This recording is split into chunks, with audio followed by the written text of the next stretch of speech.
practically speechless. It's very humbling to receive the award and then to hear Jeremy's beautiful and very touching words, particularly after that lovely message you gave on Friday, to hear more. It's very humbling also to receive an award that was named for an outstanding leader who dedicated himself to the Jewish community, Kohn, and has been awarded to a number of people who are my social justice heroes: Navi Navich, Alan Runkin, Nancy Kaufman, Barbara Gaffin, Larry Lowenthal. That's as far as I could get, but they're all social justice heroes. And particularly to get the chance to share this night with someone else who's one of my champions and heroes, someone I admire for his unflagging commitment to the Jewish community as well as to truth and justice, Stuart Rossman.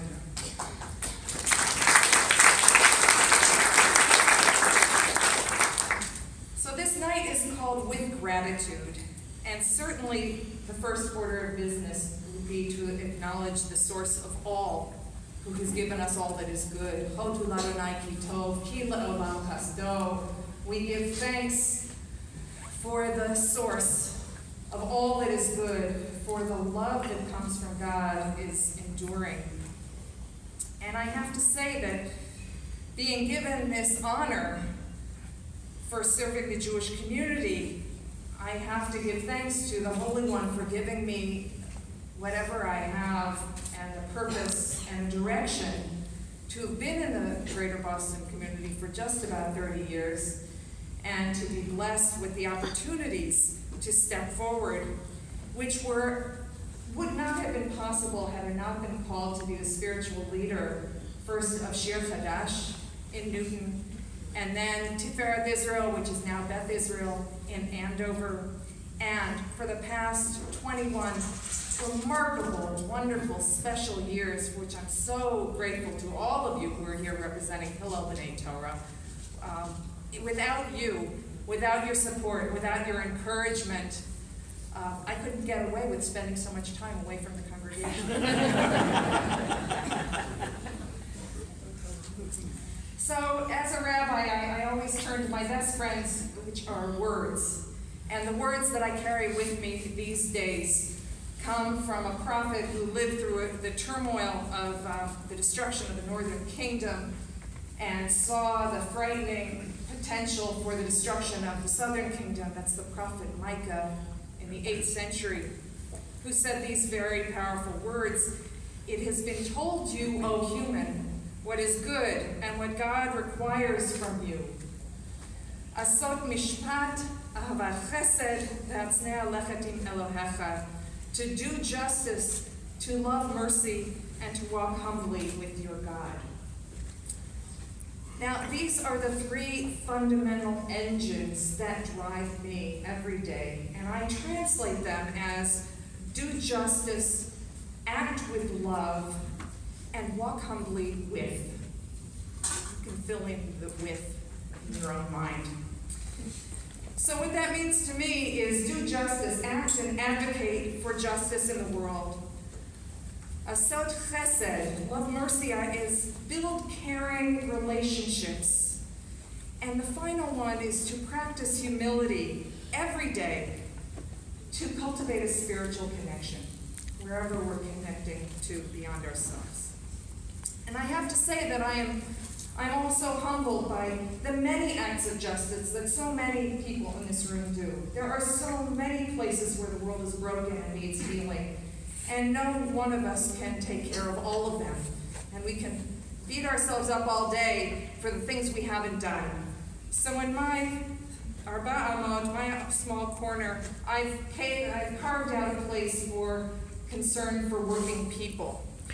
From the hotel housekeepers who I never really paid attention to, and now I think about and chat with wherever I go and worry about whether they are union labor and how big a tip we should leave in the room, to the tomato pickers in Florida who I was just with this past week, who taught me not only to make themselves visible to the consumers so that we're responsible to them, to make sure not only they get paid a decent wage, but they get treated with dignity And what I learned this week was to include workers in partnership, in conversation with their treatment, not simply to spout principles of how we're supposed to be socially responsible without any kind of accountability, without any kind of enforcement, but really to work with people to find out what they need to get where they want to go. And I've learned a tremendous amount from all the working people that I've gotten to know through the Jewish Labor Committee. And I am particularly indebted to Maria Axner and to my co-chair in the New England Jewish Labor Committee, former president of the JCRC, Don Siegel, who couldn't be here. He was on the plane to Fort Myers at the same time I was last week, so he's not able to be here. But JLC, and those of you who are here from JLC, you've taught me a tremendous amount about how to be allies and how to work together for a better world for all workers. And I want to say that in addition to justice, when you're fighting for justice, as most of us know, we need something to bolster us. Whether we're fighting losing battles or standing up to powerful adversaries or simply looking for hope, I find comfort, as Micah teaches us, in walking humbly with, in my spiritual practices of prayer and meditation and Shabbat, to enable me to step back, to open up, and to open my heart to hope, courage, and compassion. But at the heart of this verse of Micah, and at the heart of all this work is one thing, and Stuart even touched on this, and I think we all believe in this, and that's relationships. When we connect with other human beings, the whole world benefits. But not only that, I was watching an old neighbor of ours, we lived in Newton, Dr. Robert Waldinger, who was doing a TED Talk on the Harvard study of happiness. You may have read about it. 75 years of documenting happiness, and he said the key to what makes people happy and healthy is what? Relationships. That's it. And it's good for our brains, it's good for our bodies, it's good certainly for our souls, and it's good for our world. And that, I might add, is why a lot of successful businesses who really want to be productive, care about their workers, get to know their workers, and work in collaboration with all of their employees, from knowing the custodian up to knowing everybody on the line, whoever you're working with. Giving workers dignity means that they will treat you with respect, and they will respond and be loyal. So that's why receiving this award from the Jewish Community Relations Council is truly an honor for me, because the JCRC is committed to building and nurturing relationships.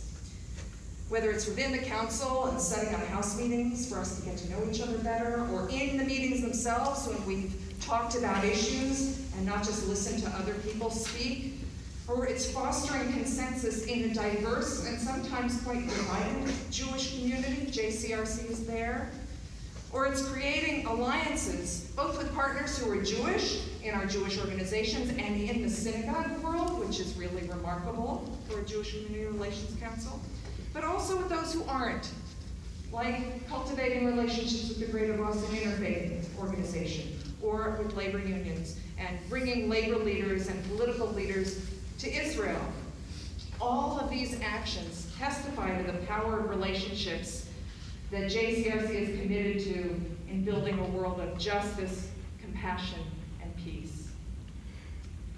Now, I could thank many, many, many people. I could name just about everybody in this room, and thank you for being part of this web of relationships that has made it possible for me to stand up before you here today after 30 years of being in Boston. Nobody does these things alone. I used to joke, I don't go out on a limb unless somebody's holding my hand. So for all the people that I will not name, thank you for holding my hand. But I do want to start by acknowledging my parents, Jerry and Rabbi Penzner, who were real role models for me in progressive values. I want to acknowledge my childhood rabbi in Kansas City, Rabbi Morris Margulies, who spoke from the pulpit in Kansas against the Vietnam War. To my teachers at the Reconstructionist Rabbinical College, and to all of my rabbinic colleagues, Reconstructionists and beyond. To the social justice activists who I've come to really appreciate in the SELA program at Bend the Arc, and a number of them are in the room, to plenty of other organizations, and of course to the Jewish Community Relations Council, which I've been privileged to serve on, first as a community representative, and then I managed to get in under the bar that didn't allow spouses to serve at the same time, because Brian came on as a community representative when I stepped off and became the JLC representative. So thank you all for that. I don't know anyone else who gets to hold hands under the table.